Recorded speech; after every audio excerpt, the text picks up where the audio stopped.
Most people count down to summer. They wait for warm days, beach trips, sunshine. But some people quietly wait for the opposite. They wait for the first cold morning, the first gray sky, the first time they need a blanket just to feel okay. If that's you, stay, because psychology has a very specific explanation for why. Before we go further, quick honesty check. If you already know you're a winter person, comment the number 1 right now. It'll matter later, I promise.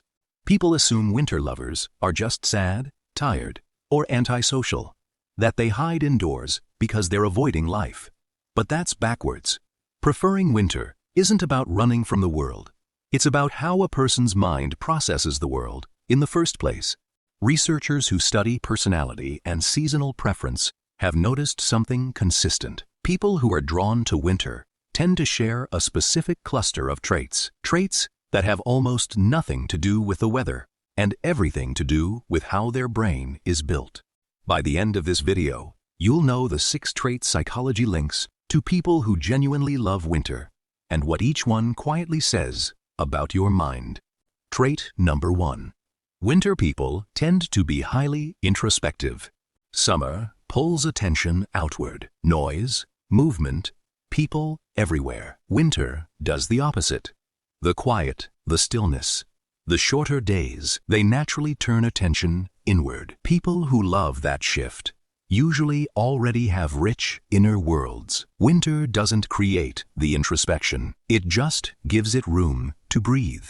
Trait number 2. They're comfortable with solitude. Not just tolerant of it, comfortable in it. For a lot of people, being alone feels like something is missing. For winter lovers, it often feels like something is finally present. That's a real psychological distinction. The difference between isolation and chosen solitude. One drains you, the other recharges you completely. Trait number 3. They find comfort in melancholy instead of running from it. Winter carries a certain bitter sweetness, shorter light, stillness, a little gray. Most people avoid that feeling entirely. Winter lovers don't. They can sit inside a soft melancholy without spiraling into it. Psychologists sometimes call this pleasant sadness, a mood that feels reflective, not painful. If you've ever felt strangely at peace on a gray, rainy day, this is exactly why. Trait number 4. They crave depth over stimulation. Summer often means constant stimulation. Plans, people, noise, movement. Winter, people tend to want less of that and more of this. One good book, one deep conversation, one slow evening that actually means something. It's not that they can't handle excitement. It's that quantity of experience matters less to them than quality of experience. Okay, pause for a second. So far, does this sound like you? If even 2 of these have hit home already, comment winter person below. I want to see how many of you are actually built this way. Trait number 5. They're emotionally resilient in a specific, quiet way. Winter isn't easy. Cold mornings, early darkness, less energy from the sun itself. People who genuinely love it have usually learned to find comfort inside discomfort, instead of needing everything around them to feel easy in order to feel okay. That skill doesn't stay in winter. It shows up in how they handle hard seasons of life too. Trait number 6, and this one ties everything together. They value coziness as a form of self-care, not laziness. For winter lovers, slowing down isn't giving up on the day, it's protecting their energy on purpose. Soft blankets, warm light, slow mornings, that's not avoidance. That's intentional recovery. And people who understand that tend to burn out less because they've built rest into their identity instead of treating it as something to feel guilty about. Now look at all 6 again. None of them are really about the cold. They're about depth, stillness, solitude, and comfort with feelings other people rush to avoid. Winter isn't the cause. Winter is just the season that finally matches how this kind of mind already works. From the outside, people sometimes call this being antisocial or being a hermit. But nobody sees what's actually happening underneath someone who simply knows exactly what kind of environment lets them feel like themselves and isn't willing to fake enthusiasm for the opposite just to fit in.